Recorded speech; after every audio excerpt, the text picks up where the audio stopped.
Hello, my name is Keshwani. It's K-E-S-H-W-A-N-I.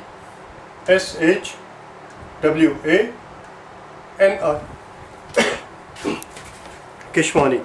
We are here because we want to prepare for the GMAT. We have been solving GMAT math problems out of this book here, GMAT Review, the official guide, the 13th edition. If you do not own this book already, purchase one immediately. You're going to need it. The problem that we are about to solve is the one that you will find on page number 280. Page 280, and today is our lesson number 82. Let's take a look at it. Problem number 65 is what we want to do. It says the total number of coins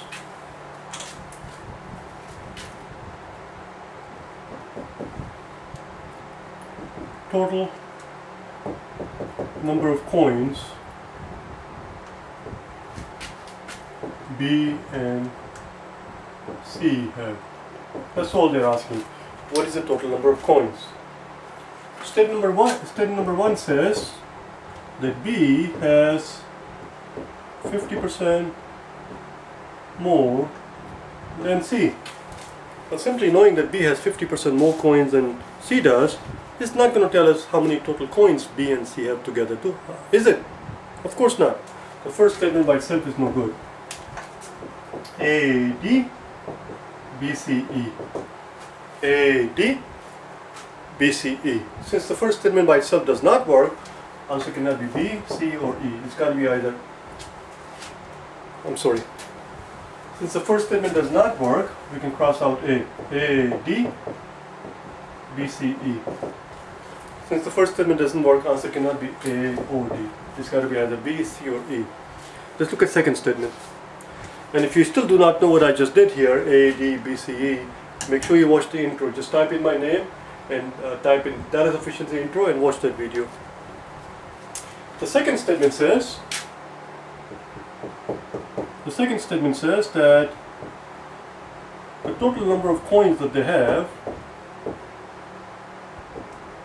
is somewhere between 21 and 28. It tells us that the total number of coins that they have, B and C, is between 21 and 28. Well, simply knowing that it's somewhere between 21 and 28 does not actually tell us, does it, as to how many total number of coins they have. Second statement also by itself is no good. Let's put them together. So the answer cannot be B. Let's put them together. If we put them together, what we find is that we are told that B has 50% more coins than C does. So here's C. Let's pretend that C has X number of coins. And therefore B, because B has 50% more, will have 1.5x coin. And the total of the two would be 2.5x coins. So that comes from the first statement. All of this came from the first statement. Now the second statement tells us, where can we put it? The second statement tells us that the total is between 21 and 28. And because these are coins, they have to be integers, they have to be whole numbers. You can't have the 24 and 3/4 coins. It has to be a whole number. Because they are coin, the total number, whatever it is, has to be divisible by 2.5. Because the total is 2.5x, so it has to be divisible by 2.5. Let's continue up here. The only number that is divisible by 2.5 that falls between 21 and 28 is 25. Voila! 25 is the only number that is divisible by 2.5 because these are number of coins, the possible total that the total number of coins has to be either 22, 23, 24, 25 26 or 27. None of these integers will evenly divide by 2.5 except one, 25. 25 can be divided by 2.5 and none of the others can. Therefore the total number of coins is 25. They were asking how many total number of coins there are. The answer is 25. That's it. So putting them together works, and therefore the answer is C. Answer is C. Putting them together, putting the two statements together, provides us sufficient data to figure out how many total coins there are. Let's do the next one, shall we? Let's do 66.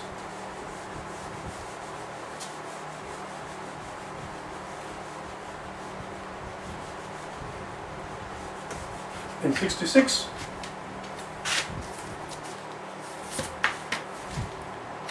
they're talking about a survey of 200 college graduates.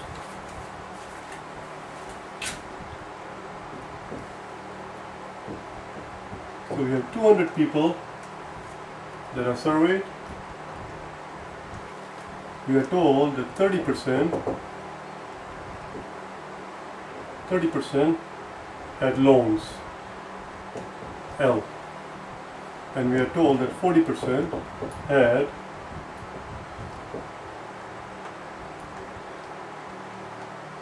scholarships, S.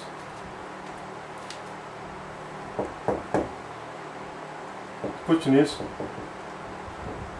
how many had neither? Well, notice in the problem itself actually they said what percentage of those surveys said that they had received neither student loan nor scholarship during their time in college. So they're asking us what percentage. Here I put down how many, and there is a reason for it. Even though the problem says there are 200 people in the survey, but because of the fact that we are dealing with percentages here, it will make a hell of a lot easier our lives if we just pretend that instead of 200 we have 100 people. Because in that case, whatever number that we arrive at the end as to how many people had neither student loan nor scholarship, whatever number that we arrive at will automatically be the percentage because it's out of 100. So when they say there are 200 people, they're just trying to be annoying. Your job is to just sit there and say, the hell with it, I'm going to pretend that there are only 100 people. So let's get going. Statement 1 says 25 had S but no L. 25 had S but no L. But we are told here that 40 of them had scholarship. 40% had scholarship. This one says 25% had scholarship but no loans. That implies that 15 had both S and L. That must be true because 15 plus 25 will add up to 40, which is what we are told. We are told that 40 had scholarship. First statement tells us that 25 had scholarship but no loan. Well, if that's true, if 25 had scholarship but no loan, and in the top they tell us that 40 of them had scholarship, then 15 must be the people who had both. Which is why it says 25 had scholarship but no loan. This one makes no mention of the loan. It just says 40 of them had scholarship. 15 must be the people who had both. Now the easiest and the simplest way to show this scenario and to understand this problem is to employ what is known as Venn diagram. I hope you're familiar with it because obviously we can actually learn the entire theory of Venn diagram here. So I'm hoping and I'm assuming that you know a little bit some elementary concept of Venn diagram. This is how Venn diagram goes. This is how we start out with, okay? Listen carefully. Here's our, not that it makes any difference as to which one I put where, but I want to be consistent with my notes here. Here's our loans and here's our scholarship. Now listen carefully. We are assuming that we have 100 people altogether. 30 of them had loans. So here's our loan, I'm going to put 30 here. 40 of them had scholarship. So far so good. This area of intersection that you see here, that's where the number of people who had both will fall, but as of right now we do not know what that number is. When we look at the first statement, we arrive at the conclusion that 15 must have had both. 15 must have had both. So watch what happens. So 15 goes in the common area. Because 15 belongs to the common area and 30 people had loans, this 30 has to change to 15. Because 15 plus 15 is 30, which is the total number of people who had loans. Okay, one more time. So that tells us that 30 people had loans, of which 15 are those who had loans as well as scholarship, and the remaining 15 are those who only had loans. Now we have to adjust this figure. It tells us that 40% of them had scholarship. The way it stands right now, it reads that 40% had only scholarship and 15% had scholarship and loans, which is not true. That will make 55 people. 55 people did not have scholarship, only 40 had scholarship. So this 40 has to be adjusted, it needs to be changed to 25. Are you with me so far? Now let's add them all up. So we have loans, which is 15, we have scholarships, which is 25, we have both, which is 15 in the common area, and we add them all up, we get 15 carry 1, 4, 5. We have 55 people. What happened to the other 45 people? We surveyed 100 people. What are the other 45 people? Well, the other 45 people are the ones who had neither, making it a grand total of 100, which is what the question was asking. The question was asking how many of them had neither. The answer is 45.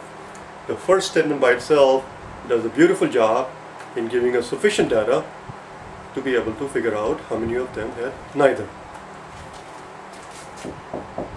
A, D, B, C, E. Because the first statement by itself works, answer cannot be B, C, or E. It has to be either A or a D.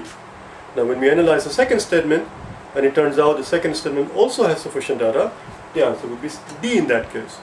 Or if it turns out that the second statement doesn't provide us enough data to answer the question, to be able to answer the question, how many of them had neither scholarship nor loans, in that case the answer would remain A.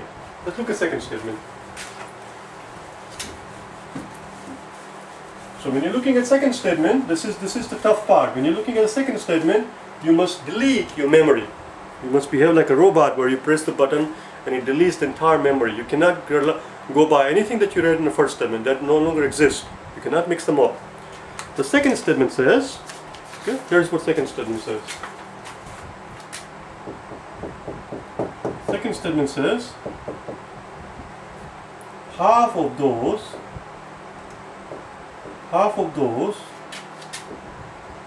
who had loans also had scholarship. And the problem tells us on the top, half of those who had loans. How many of them had loans? Right here. Right here. The problem tells us that 30 had loans. And this tells us that half of them also had scholarship. So that implies that 15, because half of 30 is 15, 15 must have had both. Notice, it's the same thing that we found out in the first statement. Then the conclusion that you arrive at based on the information in the first statement and the conclusion that you arrive at based on the information in the second statement must never conflict. If the first statement told you, if based on the information in the first statement, if you arrive at the conclusion that 15 must have had both, second statement better not tell you that 25 had both. It doesn't work that way. You see, 15 must have had both. That's it. Now we're ready to do our Venn diagram. Again, we start out the same way, loan and scholarship. In the beginning, 30 of them had loan and 40 of them had scholarship. Now we find out that 15 of them had both.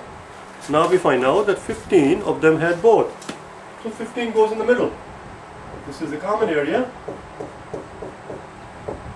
And in that common area goes the 15.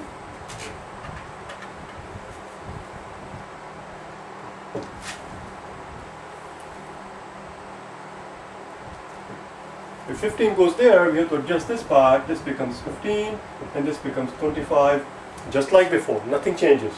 Again, 15 plus 15 is 30. 30 plus 25 is 55. 55, there are 100 people altogether. So 100 minus 55 equals 45. That's how many people had neither. The conclusion that we arrive at is not going to be any difference. I already told you before, as we already know from the very beginning, as I always remind you in every problem, they are always consistent. That's it, 45 people had neither. The second statement also has enough information for us to figure out how many of them had neither. We just did it. Therefore the answer is D. Therefore the answer is D. Alright? And that's all it is. You just have to take it slowly. Now when I say take it slowly, obviously I am fully cognizant of the fact that you cannot take it this slowly in the real exam. I'm talking about when you're practicing the exam. Don't try to do two things at once. Don't try to time yourself and learn the material at the same time. It doesn't work that way. You got to master the material first, master the concept that appear in the exam first, before you worry about the speed. You understand? I'll see you tomorrow, okay? Bye now.